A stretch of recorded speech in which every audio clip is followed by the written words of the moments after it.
Бір адам насвайчиктерді атуға лицензия сатып алыпты. Алматыға келеді. Көшеде келе жатқанда бір насвайчикті көреді. Мылтығын алып, оны атып тастайды. Ментер келіп қолдарын бұрап жатса, менің лицензиям бар, дейді. Ментер тексеріп, еркекті босатады. Астанаға келеді. Көшеде келе жатыр. Қараса, 3 насвайчик келе жатыр екен.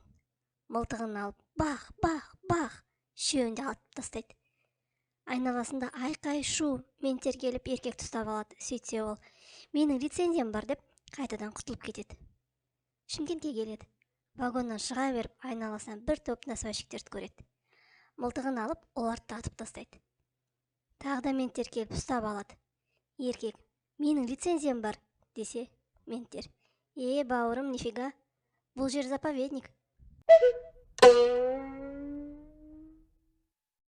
Бір орыс базардан папугай сатып алып үйіне әкелсе, папугай 1 грамм орысша айтпай, қазақша сөйлейді екен. Не айтып жатқанын түсінбеген орыс таныстарының барлығына аударып беріңдерші дейді. Бірақ достары аудара алмайды екен. Содан орыс бір таныс қазақ молдаға келіп көмек сұрапты. Молда, сен мына папугайдың клеткасын матамен көрінбейтіндей етіп 30 күн жауып қой. 30 күннен кейін ашсаң, папугайың орыс тілінде сайрап тұрады, депті.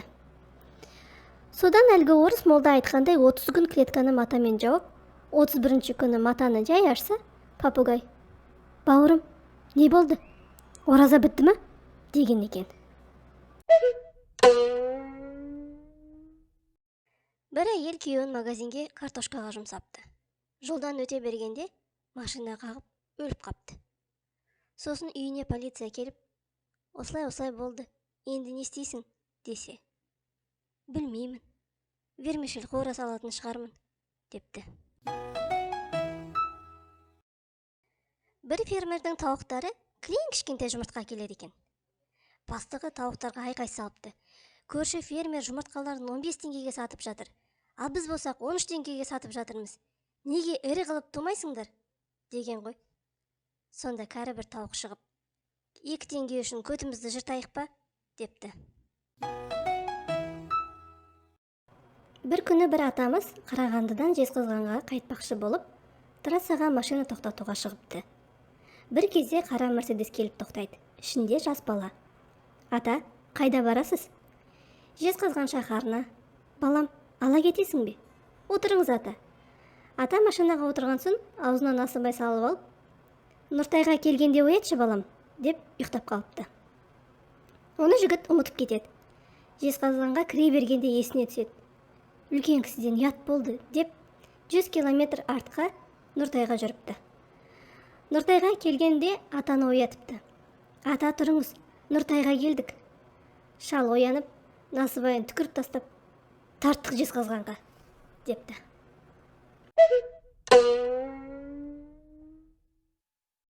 Баяғыда бір қазақ үйдің сыртына дом продается деп жазыпты. Көршілері, неге орысша жаздың? Десе, қазақша үй сатылады деп жазып едім. Біреу келіп үй деген сөздің алдына Х деген әріпті бормен жазып кетіпті. Там сатылады деп жазып едім. Т деген әріпті өшіріп кетіпті. Сосын құрсыншы. Орысша жазайын дедім.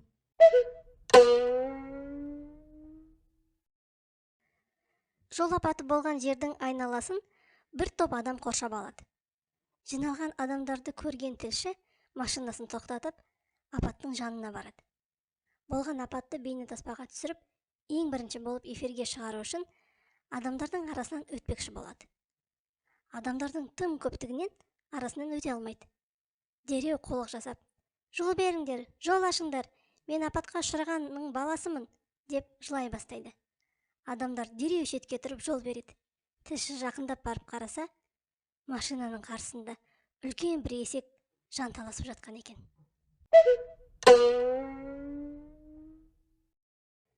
Отағасы, бүгін екеуміздің шаңырақ көтергенімізге бақанды 15 жыл болыпты. Қорадағы семіз қошқарды соймадық па? Қуасың ба? Малдың не жазығы бар? Екеумізді таныстырған қуандықты сояйық. Баяғыда бір қыз бен жігіт жолда келе жатса, алдыларынан бандиттер шығып, тышыңдарды бір-бірлерінің боқтарында жеңдер, депті. Жеп болғаннан кейін бандиттер кетіп қалыпты. Сонда қыз жылап отыр екен. Сосын жігіт: мен не істей алам? Олар көп, қолдарында қарулары бар ғой, десе қыз: ас тышпайсың ба? депті. Бір күні бір апамыз 3 күйеу баласын сынамақ болып, біраз айла ойластырыпты. Сөйтіп басына бір жақсы айла тәсіл келіпті. Бірінші күйеу баласын сынайын деп, өзеннің жағасында серуендеп жүріп, өтірік аяғы тайып кеткен болып, суға түсіп кетіпті. Күйеу баласы ойланбастан суға секіріп, енесін құтқарып алыпты. Апамыз риза. Күйеу баласының бұл ісіне қуанған апамыз таңертең ұйқыдан тұрғанда күйеу балам риза болсын деп, үйінің алдына Лада автокөлігін қойып, сыртына енеңнен сыйлық деп жазып қойыпты. Келесі күні апамыз ортаншы күйеу баласын сынайын деп, дәл солай өзенге секіріп кетіпті. Ортаншы күйеу баласы ойланып, қанша дегенмен әйелімді дүниеге әкелген жан ғой деп, өзенге секіріп енесін құтқарып алыпты. Таңертең ұйқыдан тұрса, есік алдында Lexus автокөлігі тұр дейді. Сыртында енеңнен сыйлық деген жазуы бар. Тағы бір күні кенже қызының күйеуімен келе жатып, суға секіріп кетіпті. Ол күйеу баласы ойланып тұрып, құрсыншы, батса бата берсін, бәрібір жасы келді ғой деп, қолын бір сілтеп жөнімен кете беріпті. Келесі күні ұйқыдан тұрып есік алдына шықса, Геленваген автокөлігі тұр дейді. Сыртында қайын атаңнан сыйлық деген жазуы бар екен дейді. Әпенді мен Алдаркөсе Ыстықкөл жағалауын айналып жүр екен. Алдаркөсе әпендіден: қожеке, мына көлдің суы неше шелек шығар екен? деп сұрапты. Әпенді ойланбастан: осы көлде шелек тапсаң, бірақ шелек шығады, деген екен. Қожанасырдың қолында өте әдемі жүзікті көрген саудагер досы Қожанасырға былай депті: қожеке, екеуміз бұрыннан доспыз. Жақында қажылыққа барамын. Сізді қатты сағынатын боламын. Сондықтан жүзіңді маған сыйға беріңіз. Сізді сағынған кезде жүзікке қарап, сізді көргендей болар едім. Мен де сізді сағынатынға ұқсаймын. Ең дұрысы, жүзік өзімде қалсын. Жүзікке қараған кезімде, досым сұрағандай бермеп едім деп, сізді еске алып тұрамын.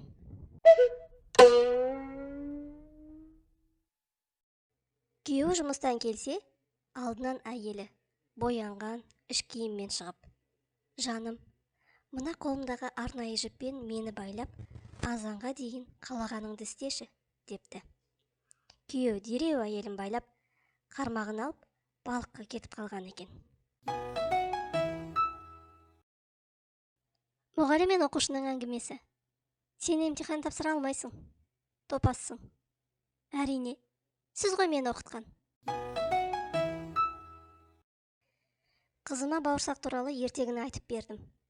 Көрдің бе, бауырсақ ата мен апаны тыңдамай кетті де, түлкіге жем болды, десем, қызымның сөзі: солай істемегенде, олар бауырсақты ертегінің басында-ақ жеп қояр еді ғой.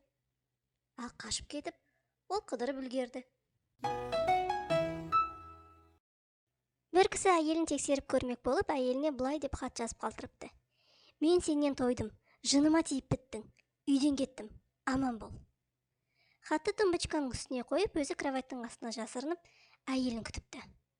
Күйеуі өзінің бұл ісі баланың ойыны сияқты екенін түсінсе де, әйелінің өзіне деген сезімін сынамақшы болыпты. Қазір әйелі келіп хатты оқып, қиналып, құрбыларына звондап жылағанын көргісі келді. Сағаттап күткен әйелі де келді. Хатты көріп оқыды. Бірнеше минут үнсіздіктен кейін әйелі қолына қалам алып, бір парақ қағазға хат жазып, стол үстіне қойды. Әйелдің көңіл күйі түспеді. Керісінше қуанышты көңіл күймен музыка қойып, билеп, боянып, сырланып, киіне бастады. Оны көрген күйеуі таң қалды. Бірақ алда бұдан да жаман көрініс күтіп тұрды.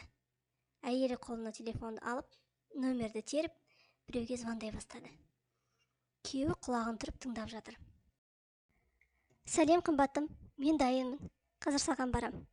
Менің ақымағыма келсек, мен оның нервісіне тиіп күнде қанын іштім. Ақыры өз-ақ үйден кетті. Қалайша осы ақымаққа күйеуге шықтым екен, білмеймін. Неге сені ертерек көрмедім екен? Көріскенше жаным, деп тұтқаны қойып, бөлмеден шығып кетті. Бірнеше секундтан соң күйеу сыртқы есіктің ашылып жабылғанын естіпті. Әйелі кетті. Әйелінің бұнысын көрген күйеу өз-өзін іштей жеп, өмірден түңіліп, көзіне тоқтаусыз жас келді.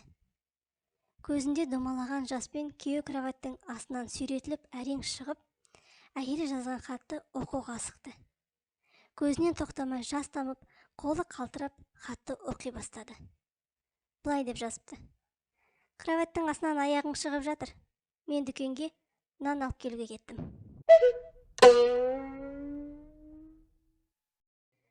Төрт сіріңкенің әңгімесі. Бірінші сіріңке: қой жігіттер, жанатын уақыт болды, деп кетіп қалады. Екінші сіріңке: қой жігіттер, менің де жанатын уақытым болды, деп кетіп қалады. Үшінші сіріңке төртінші сіріңкеге: қой бауырым, мен де жануға кеттім, деп ол да кетіп қалады. Төртінші сіріңке жалғызсырап тұрған кезде үшінші сіріңке қайтып келеді. Төртінші сіріңке: ей, не болды? Десе, үшінші сіріңке: өй, құлақ шұқыды да қойды ғой, депті. Автобуста келе жатырмын. Жол ақысын төлеуім керек. Жанымда жас қыз тұр.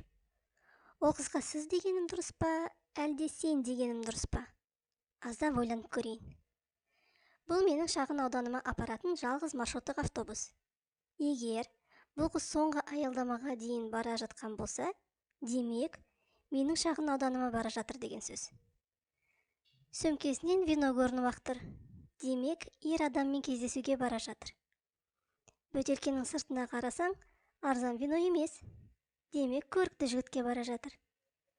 Біздің шағын ауданда тек екі көрікті жігіт бар. Оның біреуі менің күйеуім, екіншісі сырттай кездесіп жүрген жігітім. Сырттай кездесіп жүрген жігітке бару мүмкін емес, себебі оған дәл қазір өзім бара жатырмын. Демек, бұл менің күйеуіммен кездесуге бара жатыр. Ал менің білуімше, ол менің сыртымнан екі қызбен кездесіп жүр. Бірі Алтынай, екіншісі Мадина. Алтынай супермаркетте жұмыс жасайды. Демек, ол қазір жұмыста. Сонда, бұл қыздың аты Мадина болады ғой. Жарайды онда. Мадина, жол ақысын төлейін деп едім. Кондукторға беріп жібересіз бе? Қыз таң қалған түрмен: сіз менің атымды қайдан білесіз? Депті.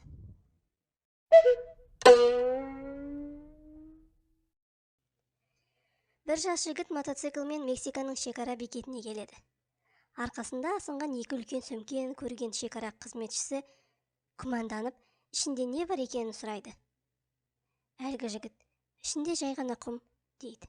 Сақшы: қане ашшы көрейік, дейді. Жігіт сөмкелерді ашады. Шекара қызметкерлері сөмкенің барлық жағын ақтарып қарайды, бірақ құмнан басқа ештеңе таба алмайды.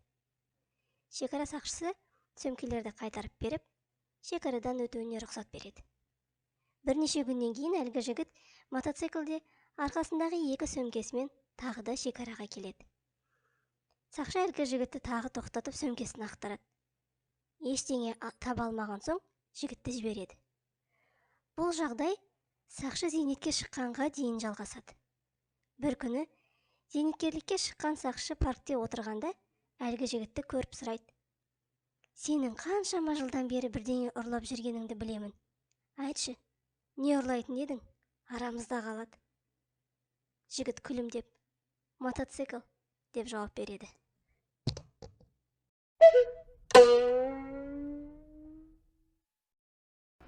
Бір адамның өмірі жолы болмайды екен.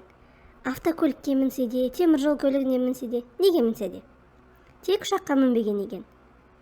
Не керек енді осы ұшаққа мініп көрейінші деп, ұшаққа мініп ұшып келе жатса, ұшақ істен шығып, мұхиттың үстіне құлап бара жатса керек. Стюардесса: біздің ұшақ істен шығып, мұхиттың үстіне құлап бара жатыр. Барлығыңыз бір-бір құтқару жилетімен барабан алыңыздар. Мұхиттың үстінде акула келген жағдайда барабанды ұрсаңыздар, акула кетеді, деп хабарлап жатыр. Сонда жаңағы жол болмайтын жан: не қазір маған барабан жетіспей қалады, не мені жейтін акуланың құлағы керең болады, деген екен. Жігіт көршісінің есігіне келіп қағады. Жауап жоқ. тағы да қағады. Жауабы жоқ.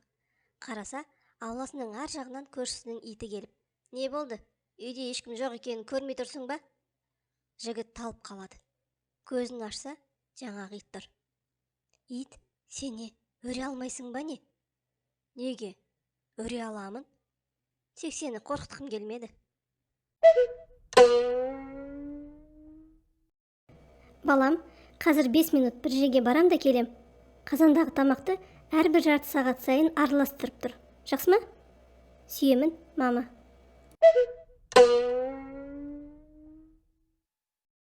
Бір күні университетте экзамен болыпты.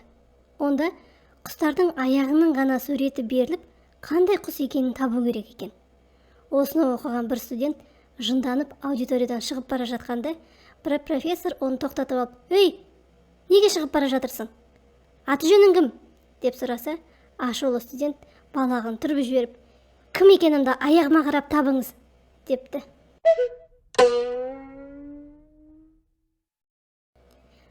Түйіндеме резюме жаздым да, көңілім босап кетті. Мен сондай тамаша жан екенмін. Жалғыз басты әйелден сұрайды: «Жеке өмір қалай?» «Олимпиада сияқты. 4 жылда бір рет». Мектепте апай: «Егер де мектепті 4-пен 5-ке бітірсеңдер, жұмаққа барасыңдар. Ал 2-мен 3-ке бітірсеңдер, тозаққа барасыңдар» депті. Сол кезде ар жақтан біреу: «Апай, мектепті тірі бітіруге шанс бар ма?» депті. Әйелі күйеуі вахтаға кеткен сайын көзіне шөп салып жүргенін ашып айтыпты. Содан кейін әйелі күйеуін мүлдем көрмепті. 7 күннен кейін ғана күйеуін бір көзбен әрең көре бастапты. Бір ауылдың молдасы Құран оқып отырып осырып қояды. Ұялған молда ауылдан көшіп кетеді. Бірнеше жыл өткен соң шал кемпіріне: «Ауылға барып білші, менің осырып қойғанымды ұмыттып па?» дейді. Содан кемпір ауылға келіп, ойнап жүрген кішкентай балаларға: «Қай жылы тудың?» десе, бала: «Молда осырған жылы» депті. Тағы бір баладан сұраса: «Молда осырған жылдан 1 жыл кейін» депті. Кемпір келсе, шал алдынан шығып: «Кемпір, не жаңалық? Ауылдағылар ұмытып па?»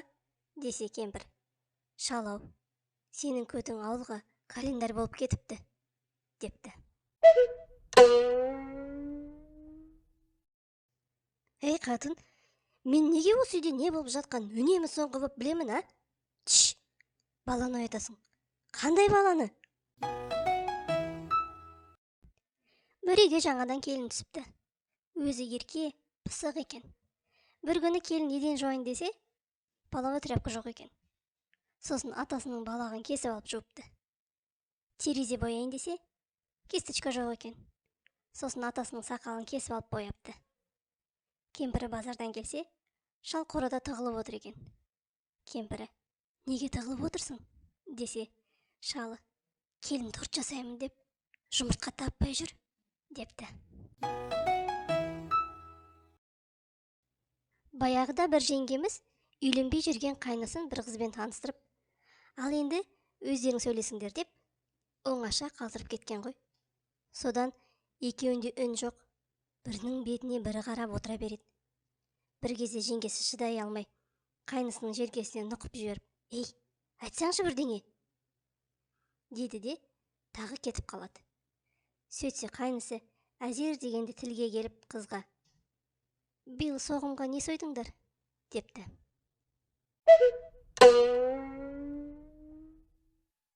Бір күні Сушняк пен Голодняк Сахарада келе жатады. Алыста бір бочка тұрады. Голодняк бочканың ішінде қыз болса екен деп армандайды. Сушняк су болса ғой деп армандап жүгіріп келіп бочканы ашса, ішінде порожняк отыр екен. Шал мен кемпірдің жаңа түскен келіні есік алдын сыпырмайды екен. Шал мен кемпір өзара келісіп: «Екеуміз таласайық. Сен мен сыпырамын де, мен жоқ мен сыпырамын дейін. Мүмкін келін ұялғаннан мен сыпырамын дейтін шығар» депті. Сөйтіп шал мен кемпір сыпырғыны алып таласа бастапты. Мұны көрген келіні келіп, не болды? Неге таласып жатырсыздар? Бір күні сіз сыпырыңыз, бір күні енем сыпырсын, деген екен.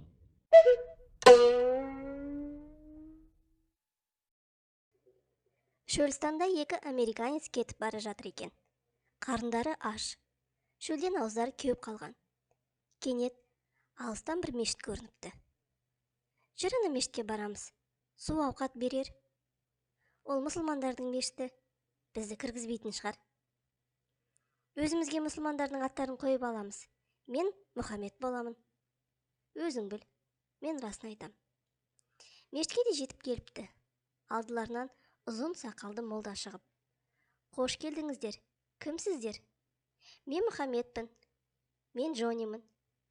Молда сақалын сипалап тұрып: Джониға су мен ауқат беріңдер. Ал Мұхаммед, ораза қабыл болсын, депті.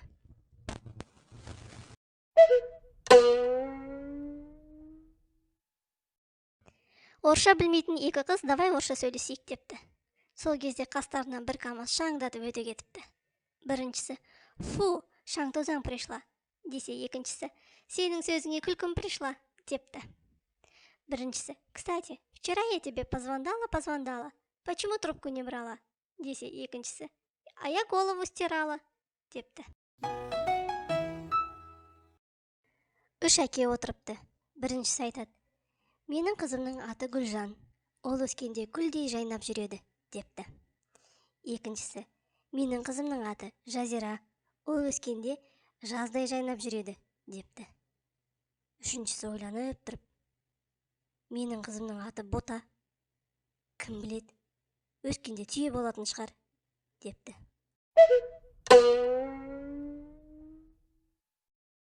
Қалада оқып жүрген ауыл қызы ауылына қайтып бара жатса керек. Ағай, ауылға барғансыз? Да. Ағай, қашан жүргенсіз ба? Міне қазір жүреміз. Ой, ағай, қазақша білем деп айтпайсыз ба? Бағанадан бері сізге орысша сөйлеп тұрсам.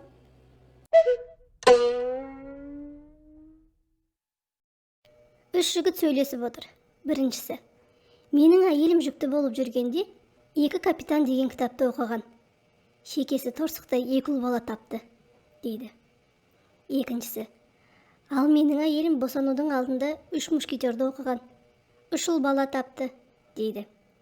Осы кезде үшінші жігіттің беті бозарып, түрі бұзылып кетіпті. Саған не болды?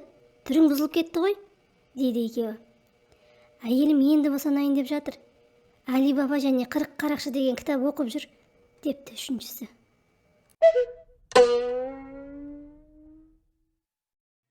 Әкесі мектепте оқитын баласының күнделігін тексеріп жатыр.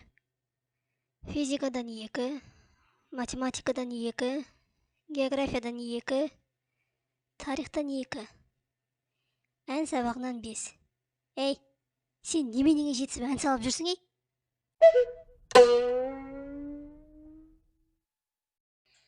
Үйіне мас болып келген жігіт әйеліне қарап отырып: мен 5 әйел аламын, депті. Ей сорлы, жетеуін бірақ алмайсың ба, депті әйел кекетіп. Оттама, сенбі жексенбі күндері демаламын, депті күйеуі.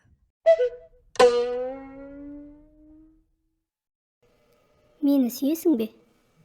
Әрине. Ал мен үшін өлесің бе? Бәлесін қара. А сені кім сүйеді сосын?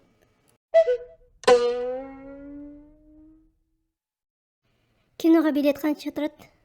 1000 теңге. Менде 500 теңге ғана бар еді. Апай маған бір билет бере салыңызшы. Бір көзімді жұмып қараймын.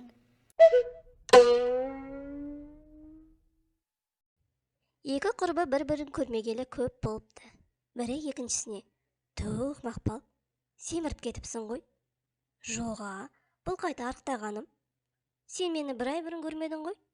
Тура сен секілді болғанмын. Жасы келіп қалған ағасы тойға баратын болып, асығыс киініпті де шалбарының ауын түймелеуді ұмытып кетіпті. Тойға келіп, тойхананың алдында тұрса, бір топ жас қыздар ағама қарап күле береді екен. Ағамыз маған күліп тұрма деп ыңғайсызданып тұр.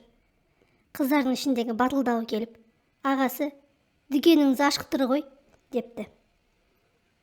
Ағамыз саспастан: ашық тұрса жыртың етіп күле бергенше келіп сауда жасамайсыңдар ма? Депті.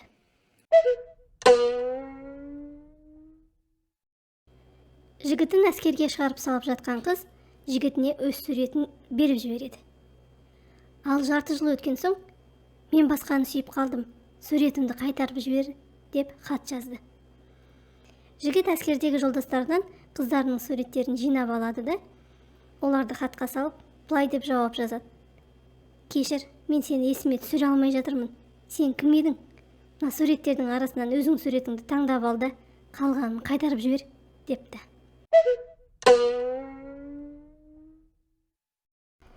Бір өзбек врачқа келіп: ага, осы 3-4 күн болды, үлкен дәретке шыға алмай жүрмін, депті. Сөйтсе врач ар тексеріп, бер тексеріп, ақырында өзбектің көтін аяма бір жақсылап тепкен екен. Өзбектің іші бірден өтіп кетіпті. Өзбек қатты қуанып кетіп: ага, неден болған екен, десе врач: ёп твою мать, бұдан былай көтіңді цементтің қабымен сүртпе, деген екен. Баласы: төсек жинамай қояйыншы. Неге? Түнде бәрібір ұйықтаймын ғой. Онда дәретханаға барғанда сүртпей қойсаңшы. Неге? Кейін тағы барасың ғой.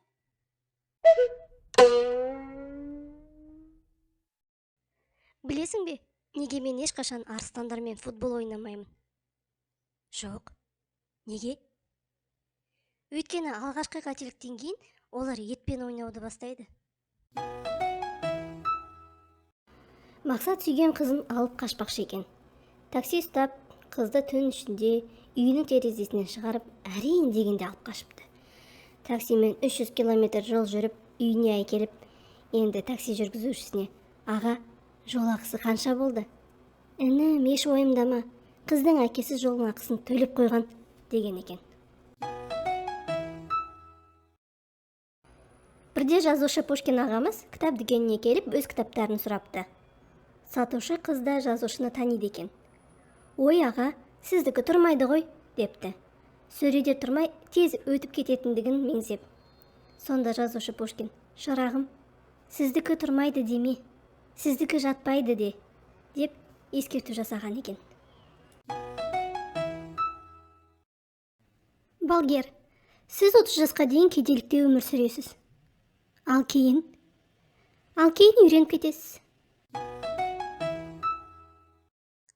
Жігіт досына: өткен аптада газет арқылы өмірлік жолдас іздеймін деген хабарландыру жібердім.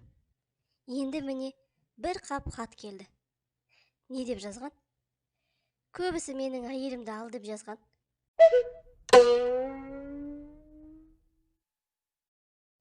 Бірде Қожанасыр базарға барып сүт сатады. Ыдыстағы сүті азая бергенде үстіне су қосып жіберіп отырады. Алушылар мұны аңдамай сатып ала береді. Осылайша сүттің бәрін сатып болған әпенді базардан шығады. Үйіне қайтып келе жатып, өзен жағасында ақшасын санай бастайды. Сол кезде қатты соққан желден қағаз ақшалары ұшып кетіп, өзенге түседі де, қолында тек тиындары қалады. Сонда қожекең сақалын сипап тұрып: суға кетті, сүттікі қолда қалды, деп жөніне кете берген екен. Қожанасыр түн жарымында бастығына телефон шалып тұр дейді. Есегім өліп қалды, басеке, деп жыламсырап. Есің дұрыс па? Бір есектің өліміне бола, түн ішінде мені мазалап, десе қожекең: сол туыс-туғандарына хабар беріп жатыр едім, деген екен. Жаңа орыс Қазақстанда 250 км жылдамдықпен аңыратып келеді. Қазақтың гаишнигі тоқтатады. Қымбаттым, неге ереже бұзамысыз? Енді қазақша түсініктеме жазуыңа тура келеді. Мен қазақша білмеймін ғой. Онда осында қаласың. Орыс ойланып, тұрып, $50 қағазға орайды да инспекторға береді. Гаишник: міне, жазу білмеймін дейсің. Жартысын жазып қойыпсың ғой.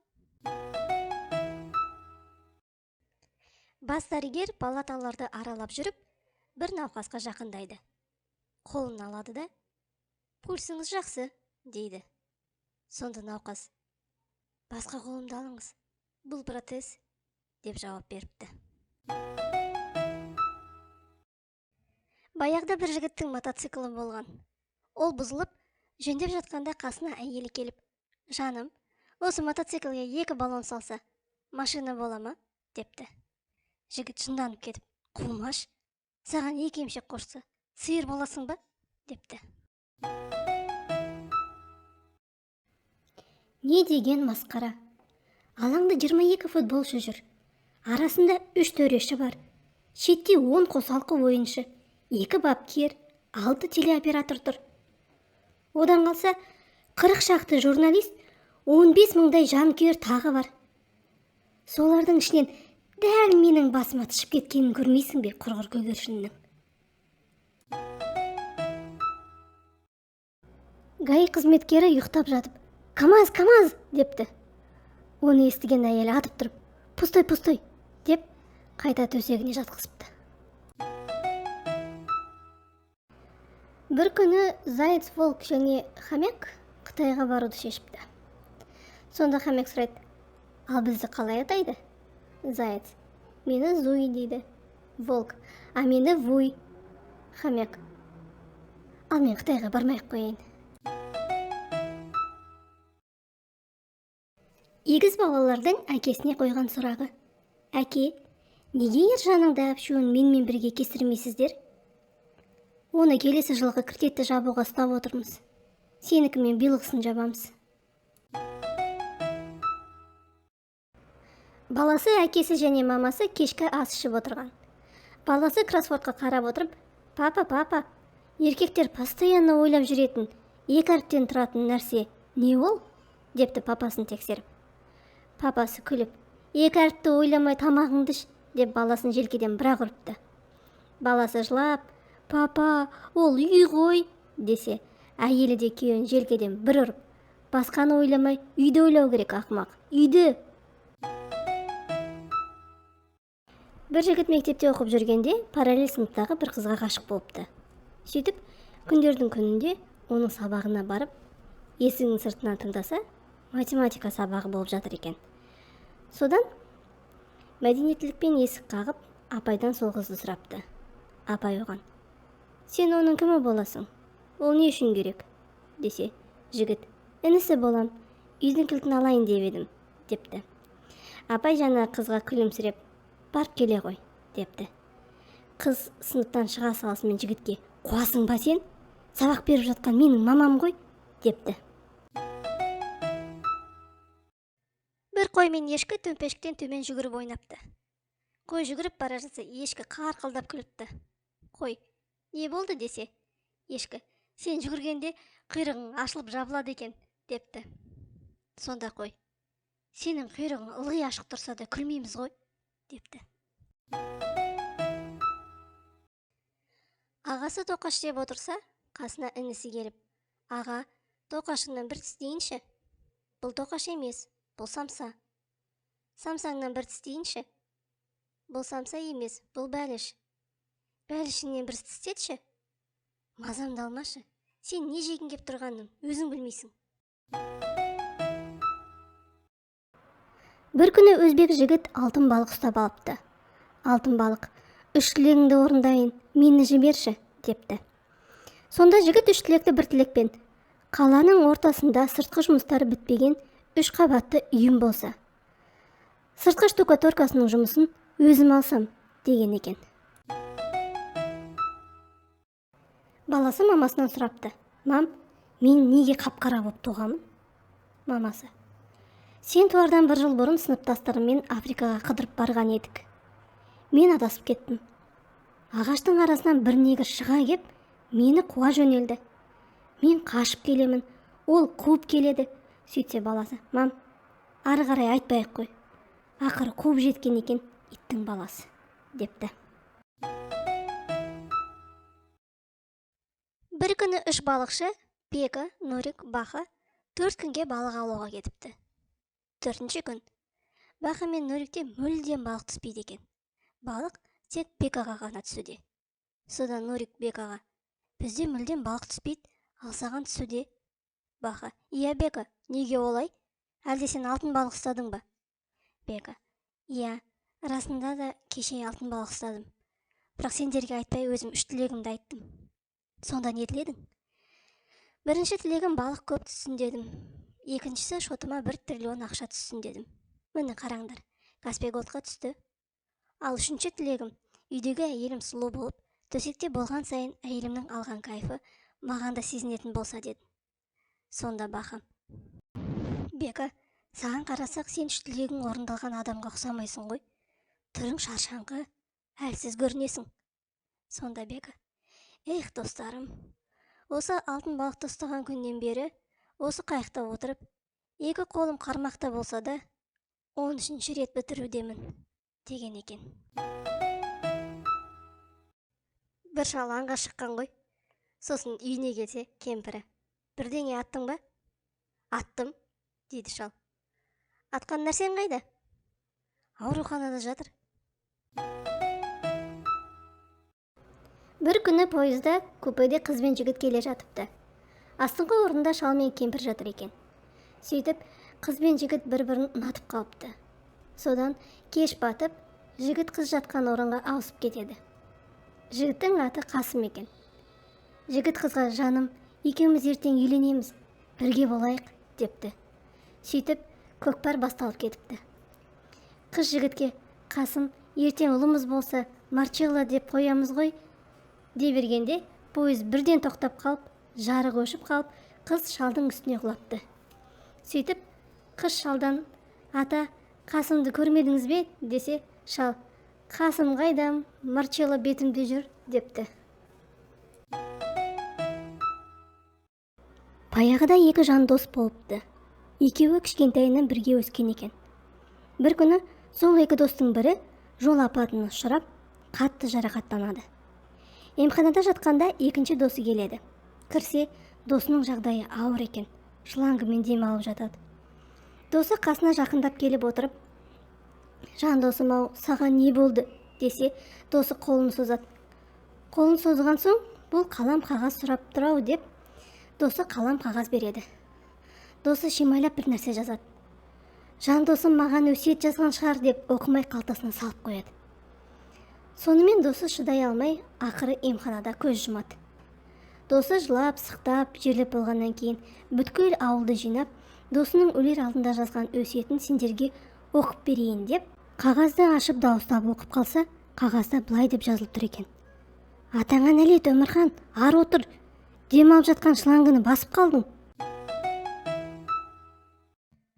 Бірінші сыныптың оқытушысы: ал балалар, бүгін Ш әрпін өтеміз. Шыдан келетін қандай аттарды білесіңдер? Дейді. Тып-тыныш болып қалған сыныптың артқы партасында қолын көтерем ба, көтермейм ба деп отырған бір оқушыдан: ой, айналайын, сен білесің-ау деймін, айтып жіберші, дейді. Әлгі бала: шыбын, депті. Мұғалім: жақсы, жақсы, деп қолпаштап көтермелеп жіберген сол, әлгі бала тағы қолын көтеріпті. Кәне, тағы айтып жібер, десе әлгі бала: тағы бір шыбын, депті. Адам мүшелері пенсияға шығып жатыр екен. Бірінші мені шығар, мен түк көрмей қалдым, депті көз. Оны қоя тұр, одан да мені шығар, нашар естимін, депті құлақ. Екеуің де қоя тұрыңдар, одан да мені шығар, деп айғайлапты біреу. Ол қайсың? Тұршы орныңнан, десе, тұрсам шығам ба пенсияға, деген екен. Әйелі күйеуін жерден алып жерге салып жатыр. Оңбаған, ит, қасиетсіз, кетемін бұл үйден. Билетке ақша бер, шешеме барамын. Күйеу ақша ұсынады. Оңбаған, ал қайтар жолғашы. Қажылыққа барып келген азамат дереу көрші дүкенінің иесіне жолығып: көрші, тездетіп осы уақытқа дейін менің дүкеннен алған қарыз заттарым жазылған дәптеріңді әкел. Дүкен иесі: жақсы болды ғой, ескіріп қарыздарын төлейтін болды ғой, деп қуанып, дәптерді ұсыныпты. Азамат дәптерді парақтап отырып, өзінің аты жазылған жерге тоқтап: көрші, мына азамат деп жазылған жерге қосымша қажы деген сөзді қосып қой, деген екен. Бір күні автобуста шалдың алдындағы орынға бір апа бұтын ашып отырыпты. Сонда әлгі шал: кемпір, анау ортадағы қара молаңды жап, депті. Көп ойланбастан кемпір: не болды? Қара моланы көріп, өлігің оянып кетті ма? Деген екен. Мекеме басшысы азанымен ашулы жұмысқа келіп, барлығын жинап, кім кеше арақ пиво ішті? Ешкім үндемейді екен. Қайтадан: кім кеше ішті? Сәлден соң қызметкерлер арасынан бір маман: кешіресіз, мен кеше ішкен едім, депті. Сен бергел қасыма, кеттік бас жазамыз, қалғандары жұмыс істесін, деген екен. Түркияда демалып келген екі адам: мен теңізден бір қызды көрдім. Қандай екен? Әдемі, өзі маған алыстан қол бұлғады, айғайлады, қолдарын қатты сермеді. Сосын білмем қайда кеткенін. Құтқарушылар келіп іздеп жатқан. Бір жынды келіп сатушыдан: ештеңе бар ма? Деп сұрайды. Сонда сатушы ойланып тұрып: иә, ештеңе бар, дейді. Онда маған ештеңеден 1 кило беріңізші. Сатушы тағы да ойланып: көзіңді жұм. Жұмдым. Не көрдің? Ештеңе. О, міне, сол ештеңеден 1 кило салып ал, деген екен.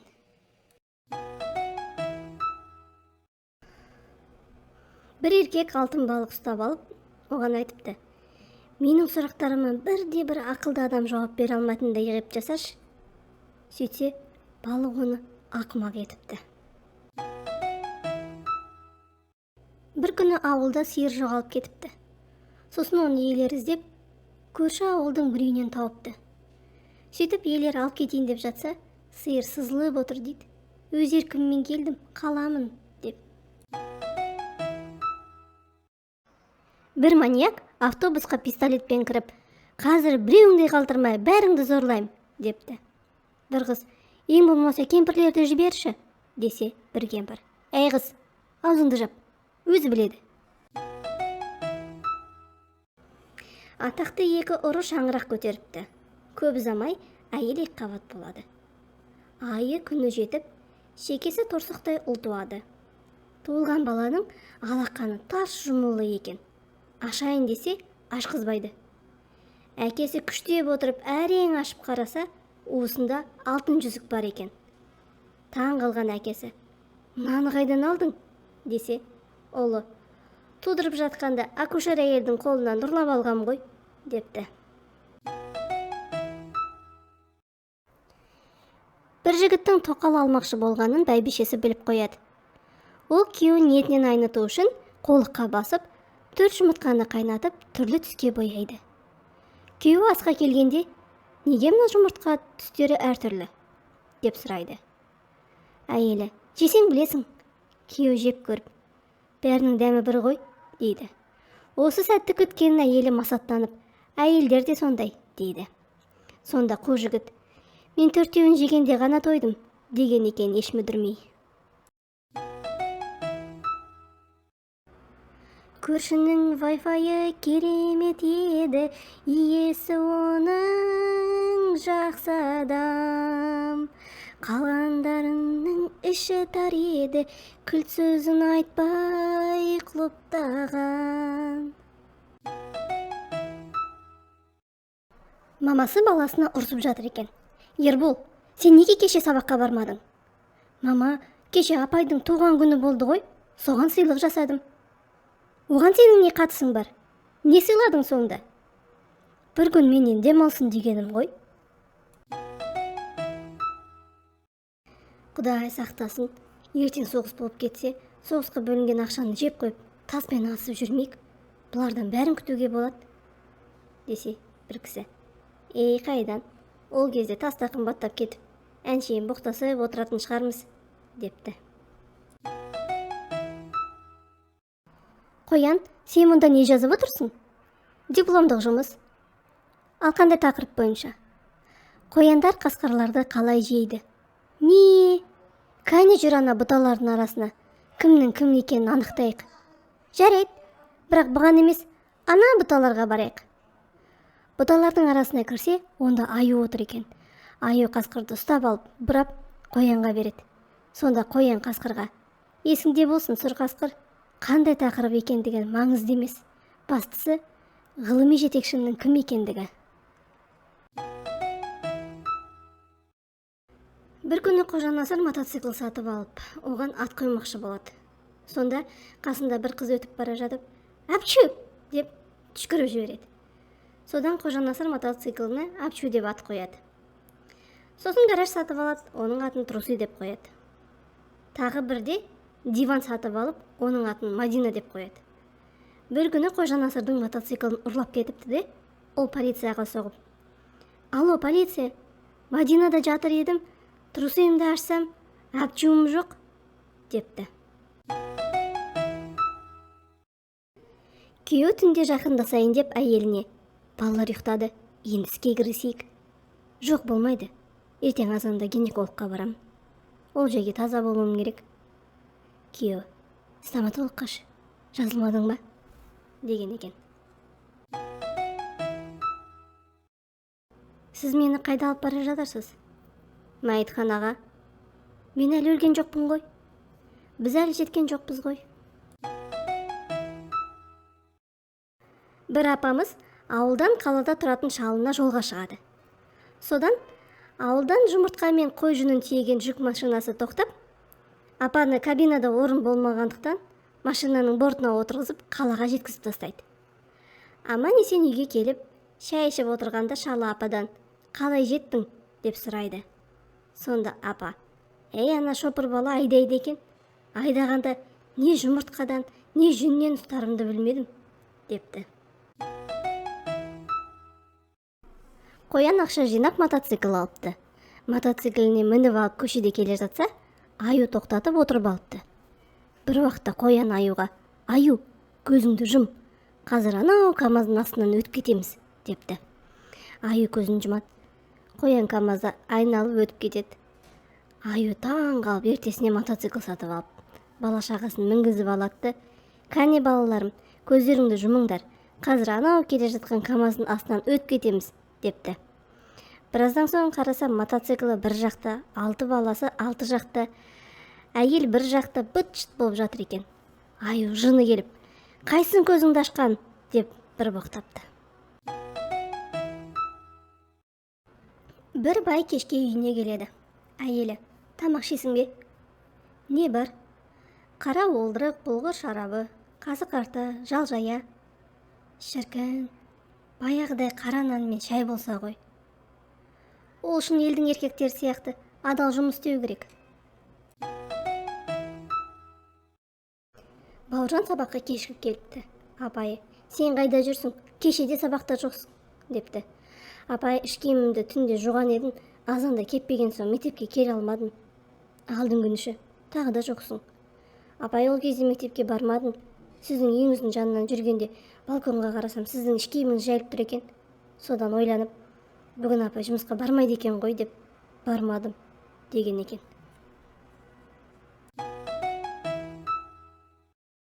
Таңертең әйелі терезеге қарап тұрып күйеуіне: «Мына көрші әйел кір жуа алмайды, жуған кірі салтақ-салтақ» депті. Келесі күні тағы да терезеге қарап тұрып әйелі: «Көрші әйел кеше сөзімді естіп қойды ма? Жуған кірлері тап-таза ғой» десе, күйеуі: «Жоға, мен ғой жаңа терезені тазалап сүртіп қойған» депті. Үйленгендеріне 15 жыл болған отбасы бар екен. Бір күні күйеуі айтады дейді: «Осы сен менің анамдай болып кеттің осы аралық ішінде. Бүгіннен бастап сені мама деп айтсам бола ма?» депті. Әйелі жарайды деп келісімін береді. Ертеңгі күні мама не істеймін десе, әйелі ананы істе десе, күйеуі «Я, мама» деп істей салады екен. Күні бойы рахат мама не істеймін деп тұрады. Күйеуіне берген тапсырманы «Я, мама» деп түгел істеп жүр дейді. Рахат күні бойы гармония үйде. Кешке әйелі екеуі шай ішіп отырғанда күйеуі айтады: «Мама, сізге бірдеме айтсам бола ма?» Сөйтсе әйелі: «Ау балам, тыңдап тұрмын» десе, күйеуі айтады дейді: «Мама, мен үйленемін» деп. Қатты ауырып жатқан күйеуі әйеліне: «Жедел жәрдем шақыр, мен өліп барамын» дейді. Әйелі: жарайды, телефонның паролін айт, десе, болды, керек емес, түбі өлемін ғой, депті. Поле чудеске шымкенттік бір қазакем келіпті. Кезегі келіп, призға тоқтапты. Сыйлықты алмас бұрын әлемге танымал бүкіл қазақстандық білуге міндетті спортшыны білесіз бе? Деп сұрапты Якубович. Бауырымыз ойланып кетіп, желкесін қасып, өлә шешен дегенде, Леонид Аркадьевич, правильный ответ, Ольга Шишигина, депті. Бір жігіт көшеде отырса, әдемі қыз жанына отырып, жас жігіт, 90-шы жылы болған соғысты білесің бе? Десе жігіт, жоқ, мен ол кезде болмадым, депті. Қыз, соғыста 825 адам болған, 65 адам жараланған, 18 адам қайтып оралған, десе жігіт, маған бұның не қызығы бар? Депті. Қыз, тормыз екенсің, мен саған номерімді қиналып айтып отырсам, деп кетіп қалыпты. Бір ауылға қаланың орысқұл қызы келін болып түсіпті. Бір күні келіні енесінен «Где Аташка?» деп сұраса, енесі ойланып тұрып, «На кой послал?» депті. «Если хочешь увидеть Аташку, пошла ты тоже на кой?» депті. Бір жігіттен бір жігіт сұрап жатыр дейді. «Бауырым, сағат неше болды?» Ана жігіт, 9:30 болды, депті. Сөйтсе ана, «Ой, бұл кеш болып кетіпті ғой», десе жаңағы жігіт, «Енді ертерек сұрамайсың ба?» депті. Дәріханада, ацетилсалицил қышқылын беріңізші. Аспирин ба? Иә, аспирин. Үнемі ұмытып қала берем атауын. Күйеуі мен әйелі қорқынышты кино көріп отыр. Бір кезде экранға түрі жаман адам шыға келеді. Әйелі, «Ой, мама!» Күйеуі, «Иә, кішкене ұқсайды екен». Жігіт, «Жаным, менің күнім боласың ба?» Қыз, «Әрине, ботақаным». Жігіт, «Онда менен 152 миллион километр алыс жүрші». Айлығым сыбырлайды, бір жаққа шығып қайтайықшы. Ал мен оған, «Отыр үйде, кішкентайсың әлі». Баласы, «Апа, осы масалардың әке-шешесі бар ма?» Анасы, «Әрине». Қалайша олар балалардың осынша қанішер етіп тәрбиелеген? Ең болмаса ыдыстарды жумайсың ба, мал? Жуалмаймын, тұяқтарым кедергі жасайды.